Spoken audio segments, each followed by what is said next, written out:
welcome to this edition of Border Report Live. My name is Rudy Mireles, and I am your host here in Harlingen, Texas, in the Rio Grande Valley of Deep South Texas. Got a great program lined up for you today in just a few moments. Our San Diego correspondent, Salvador Rivera, is going to be speaking with both Christina Aiello and Miles Trapphagen of the Wildlands Network. We're looking forward to that conversation in just a bit. But as always, we're going to go through some headlines. But before we begin today's headlines, I do want to warn you this very first story that we are going to tell you about.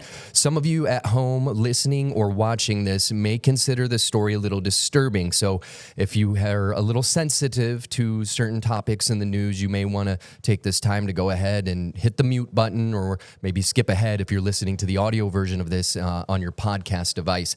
But we begin with this shocking story out of Juarez, Mexico, where a U.S. official is accusing a woman jailed on femicide charges of leading a baby trafficking ring on behalf of a drug cartel. Now, Marta Alicia Mendez Aguilar, better known as La Diabla, was arrested in Juarez earlier this month on charges of human trafficking for allegedly recruiting a 16-year-old girl for criminal activities. A week later, she was charged with the July murder of a 20-year-old pregnant woman. The victim, whose body was pulled from the backyard of a home, was allegedly subjected to a C-section prior to being killed. La Diabla is accused of being a member of the Jalisco New Generation cartel. Her arrest was part of an operation that disrupted an infant trafficking network that lured pregnant women to remote locations, performed illegal cesarean procedures, harvested the organs from the mother's bodies, and sold the newborns to couples in the United States for up to $13,000. Also happening across the border, Texas Department of Public Safety troopers say they stopped a box truck in rural Zapata County and found several Mexican migrants being smuggled inside a false compartment in the vehicle. A 24-year-old Honduran national was arrested and charged with felony smuggling. DPS troopers say the suspect had 4 migrants who had crossed the border illegally, hiding in a compartment cut behind the front seats of the truck's cab. The truck was filled with water tanks and also had an expired license tag. Moving on to our next story, Mexican President Claudia Sheinbaum is in Juarez this afternoon, briefing people that live there about work in her first year in office. She's at a rally at the Juarez Monument Park, which is where she held one of her largest rallies while running for office last year. Sheinbaum will now travel to Mexicali in Baja California State and the Mexican Pacific Coast cities, including Mazatlan, which mostly has been spared by a drug war raging in the Sinaloa state capital of Culiacan. Time now to bring in our San Diego correspondent, Salvador Rivera, as well as our 2 guests. Salvador, I'll let you go ahead and introduce them. Thank you, Rudy. Always good to be with you. Appreciate it. So with us, special afternoon, you're about to find out a lot of good stuff about what happens along the border in regards to our nature, wildlife, the flora, the fauna that does exist along the southern border. It's not all controversial stuff. It's not all about immigration. It's about beautiful stuff that does live and thrive along the border. Unfortunately, there are a few things that are sort of beyond our control that are threatening to wreck what is happening here along our southern border. Let me introduce our guests. It's Christina Aiello and Miles Trapphagen. They are with Wildlands Network. And why don't I start with you, Miles? Why don't you kind of fill us in on what you do when you're not being part of our Border Report live stream? Well, I've been working the border beat, as you would say, as a biologist for over 20 years now in southeastern Arizona. I'm based out of Tucson, and I started my career with Fish and Wildlife in Douglas. So I was right on the Sonora border, and so my family is binational, and so I spend quite a bit of time on both sides of the line. I've been doing research in collaboration with others, looking at the effects of the U.S.-Mexico border wall. And that first started out by mapping the border. And so when they were doing border wall construction, I guess I would call it during Trump 1.0, I mapped the border from California through Arizona and New Mexico. And that was on the ground and using drones and high resolution satellite imagery so we could produce very accurate maps. And the reason for that is because we're really interested in wildlife connectivity. And Wildlands Network has been around for about 30 years, and it's an organization that's committed to maintaining habitat and wildlife connectivity and corridors for a lot of our largest animals here in North America. And the U.S.-Mexico borderlands are incredibly diverse. I think there's sort of a stereotypical image that it's a desert wasteland. It's sand dunes and saguaro cactus, and nothing could be further from the truth. There's a huge range of habitats, probably 12, 15 different biotic communities from here to the lower Rio Grande Valley in Texas. And since we're at the southern end of the temperate zones and the northern end of the neotropical zones of Mexico, we get a blend of a lot of different species, plants and animals, and including, black bears, which are a very iconic North American temperate species, and then the jaguar, which reaches its northern limit in southeastern Arizona and southwestern New Mexico, and formerly in Texas, and that it would be, a tropical species. So I like to say that I work in a place where the jaguar and the black bear share the same path. Amazing stuff. So, as we look at some images that were taken by you and Christina, why don't we let Christina tell us about what you've been doing the last few days? And I guess you're based in California. Tell us about your work, Christina. Yes, thank you. I'm based in Joshua Tree, California, and my expertise is in primarily desert wildlife. And I've been studying the wildlife in Southern California for about 15 years now. So, what Miles and I had been doing was assessing kind of the conditions of the border wall all across the border, but primarily focusing on these regions that are unfenced currently, but have been approved via waivers for new fence construction.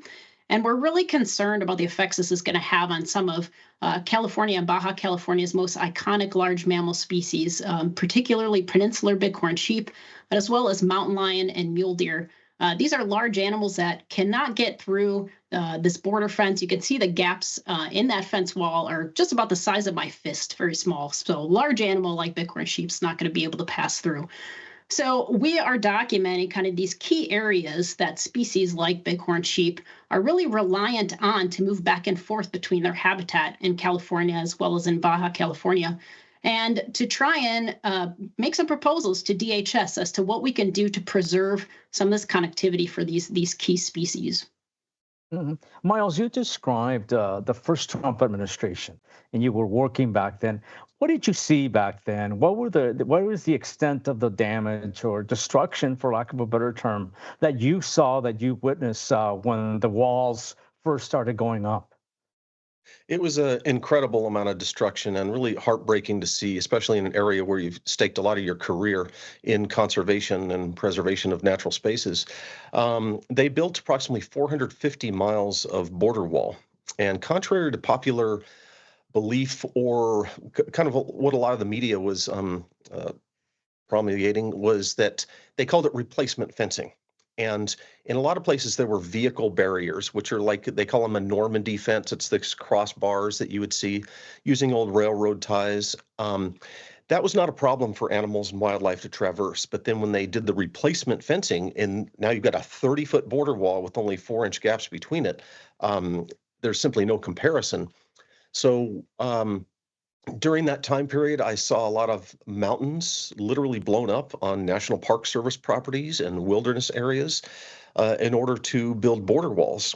And it's really unfortunate that we take the approach of maintaining a line of scrimmage versus, even the Great Wall of China used natural barriers to, go around an existing cliff where when they built the border wall here in a lot of very remote, steep terrain, they ended up blasting roadways and creating switchbacks to access that area in order to build the border wall. And some of our initial reports from our camera trap data, we have these trail cameras, a network of those along the border. I was actually detecting more human crossings after the border wall because roads were created to go into places that were sort of, untraversable. So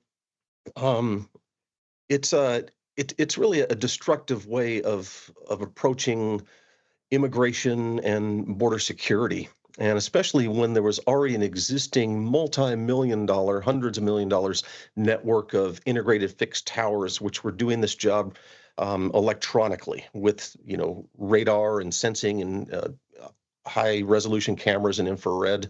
And now with these giant border walls, we're basically altering the evolutionary history of the continent by impeding the movement of wildlife between the two countries in a place that's really sort of a pinch point for animal migration in Western North America. Christina, we are looking at images we're just looking at stuff from Otay Mesa, which is the eastern part of San Diego County, right along the border. What have you seen in California as a result of the wall? How has it affected animal life or just in general, the environment out there? Yeah, so that's one of the big challenges with documenting the effects of the wall is that it is constructed so rapidly and without these assessments that we often don't have good preliminary data or studies ongoing before the wall was constructed. So now we're kind of documenting the after effects without a real knowledge of what the animals were doing beforehand. But what we can tell is that a lot of these species, for one, can't make it through these fences, and that's especially these larger species. But as well as species like coyote, fox, badger, these small fence openings are not large enough for those animals. So for some of these species, their home ranges pretty much exist right on the border. So it's cut off the habitat that they used to access, the resources that they used to access. And that causes long-term problems for under the conditions of climate change, under the conditions of increasing habitat loss and fragmentation. These animals really need all the resources they can get. And with this additional barrier, we're creating even more challenges. So in the long term, it reduces their resiliency, increases the likelihood that populations are at risk of extinction or at risk of becoming endangered. hmm Miles, I asked you this yesterday, as a matter of fact, when we were together for a little bit. Why should people care or perhaps put more of an emphasis, more importance on the animals and the wildlife than the border and the immigration issues that our country is having? Well, for one, we're dealing with a global socioeconomic issue when it comes to immigration. It's basically, the transfer of economies and energy, because, energy moves in certain directions, where there's a surplus or a deficit. So that we're essentially seeing that same dynamic here. And the places where the border wall has been built happens to be a lot of protected federal lands and state lands. They are wilderness areas, National Park Service properties, national forests, national grasslands. And these were set aside by Congress and our government and the people for conservation of nature. And in some cases, also historical and cultural preservation, such as Coronado National Memorial in southeastern Arizona, which commemorates the Coronado expedition, which arrived in 1540. So there's a reason that these places were conserved, and this preserves our natural world. It preserves biodiversity and all the workings of nature. And I think a lot of people are very invested in this, and they're not even aware of it. So uh, somebody needs to really remind the American public that we gain benefits from nature, whether it's water conservation and cleanliness and watersheds, a lot of different reasons. But we we set aside these as a collective, as a nation. And the fact that the Secretary of Homeland Security, who is an unelected appointed official, can waive away all the laws like the Endangered Species Act, the Clean Water Act, the Clean Air Act to build barriers, that's simply un-American. It's not representative of our democracy. We're speaking with Christina Aiello and Miles Traphagen of the Wildlands Network about the environmental impact that the border wall has on the environment. Stay with us, though. We're going to take a quick break. Border Report Live will be back in 1 minute.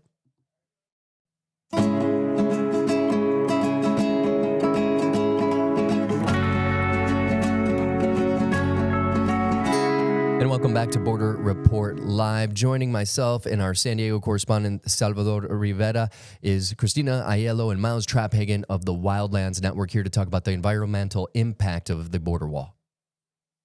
Well, recently, the Wildlands Network put out some information about how the migration of big animals has been reduced by 86% or so. One of those species is the bighorn sheep. Now, Christina, tell us about how these beautiful animals are being impacted because they can't traverse their natural home. Yeah, bighorn sheep are one of the species we think is going to be the most affected if the California border is completely walled off. And right now, the species is already being impacted because Southern California is already developed, it's fragmented. And so these southern populations of bighorn are listed as endangered, federally endangered, because they're becoming more and more isolated.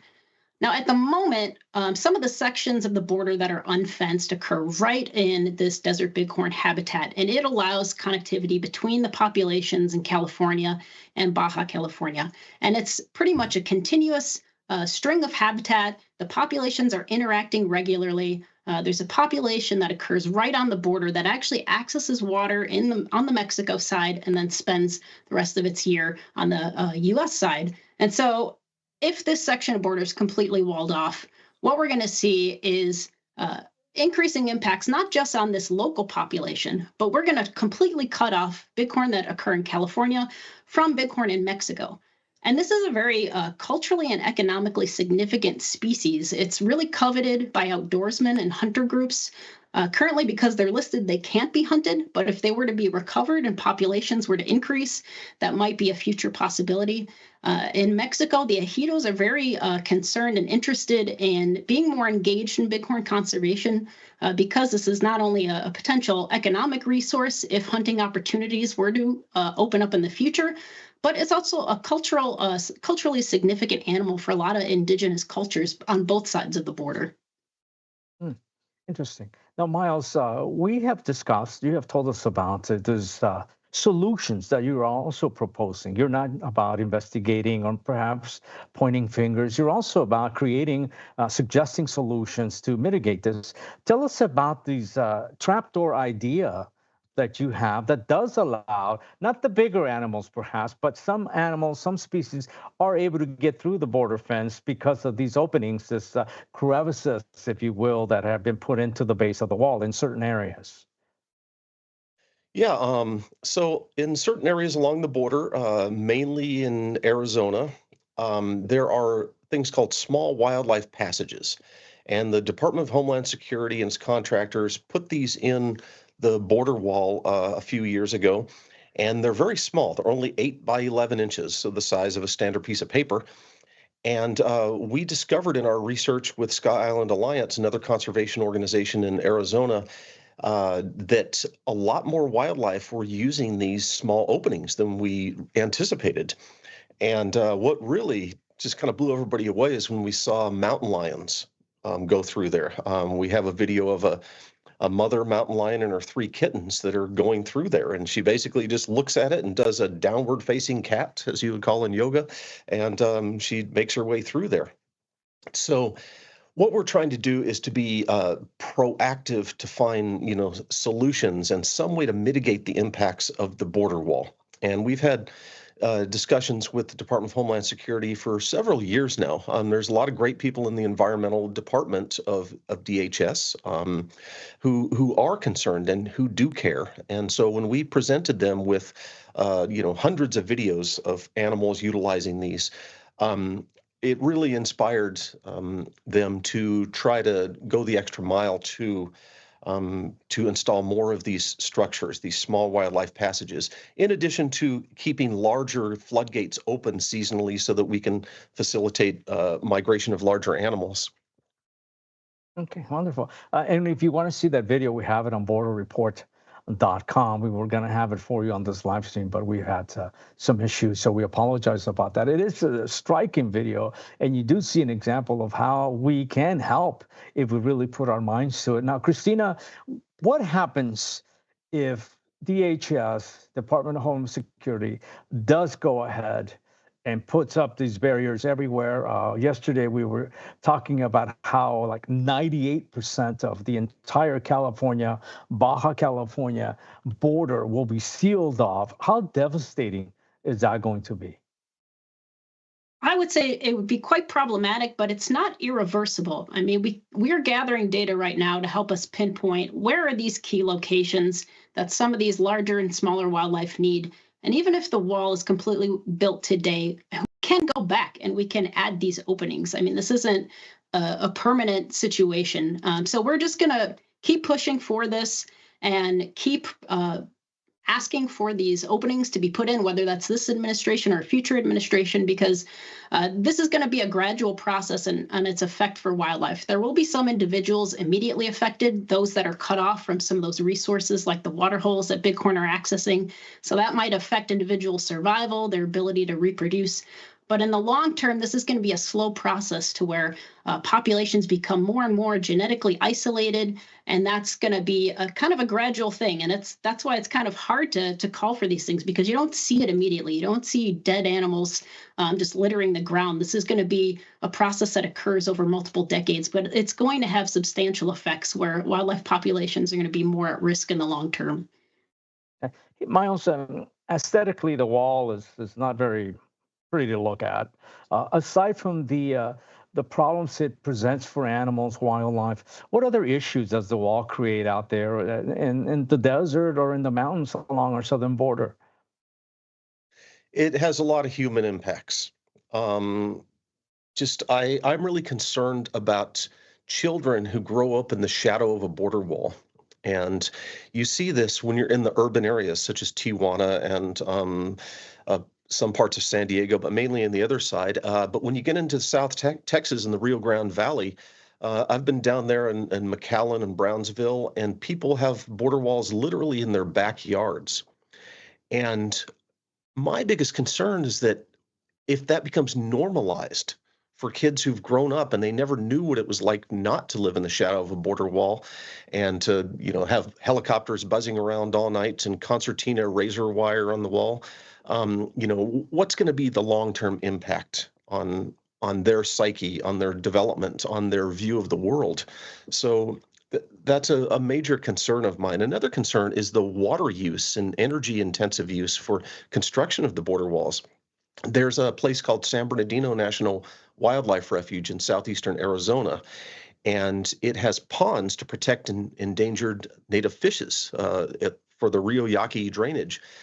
They were using about 700,000 gallons a day when they constructed the border wall there. And what happened was when the border wall was complete, the artesian wells that had flowed for thousands of years under their own pressure, those ceased to flow, and they had to install submersible solar-powered pumps in order to maintain that flow. So basically, since 2020, ironically, in the year of COVID, when it came about, the refuge has been on a ventilator. Well said. Now, Christina mentioned that perhaps there is still time to make a difference to stop all these negative issues. Can we really survive more border walls and another 3 years of construction or refurbishing of the walls that are there? We're talking about black paint on the bollards that do make up the border wall. Can we survive this in the years ahead? Christina, I want to talk about that. Yeah, I think completing the wall is not ideal. And even if we get these openings in, I mean, it's a bit of a Band-Aid on a larger problem. So it might reduce the negative effects on some species, but there's going to be a net negative of the completion of this border wall. That's without a doubt, and that's going to be not just on wildlife, but on the communities surrounding the wall and the water resources and other resources that Miles mentioned. So I think even if we take the best measures we can at the moment by adding in these openings where we can and the border walls constructed, I don't think we're winning in the long run. We've been speaking with Christina Aiello and Miles Trapp-Hagan of the Wildlands Network about the environmental impacts that the border wall has all along the U.S.-Mexico border. We just wanted to thank you all so much for your time, and we appreciate you all being here today. Thank you for having us. Thank you. All right. Well, stay with us, though. Border Report Live is back in 1 minute.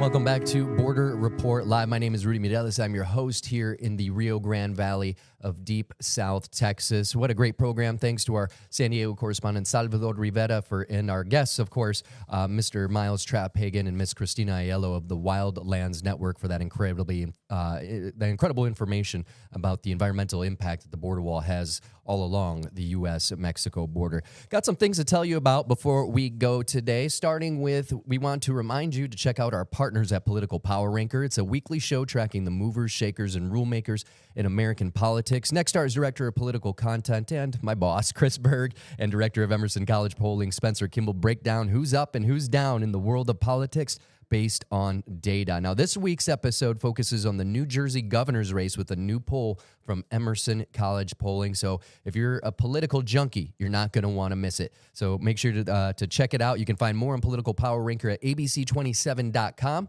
or you can check your local Nexstar station's website. And real quick, just a reminder, you can stay informed on the stories shaping the U.S.-Mexico border on your commute or on your run or while you're at the gym. We're available in podcast form now at those places at the bottom of your screen. Thanks so much for joining us. Have a great weekend.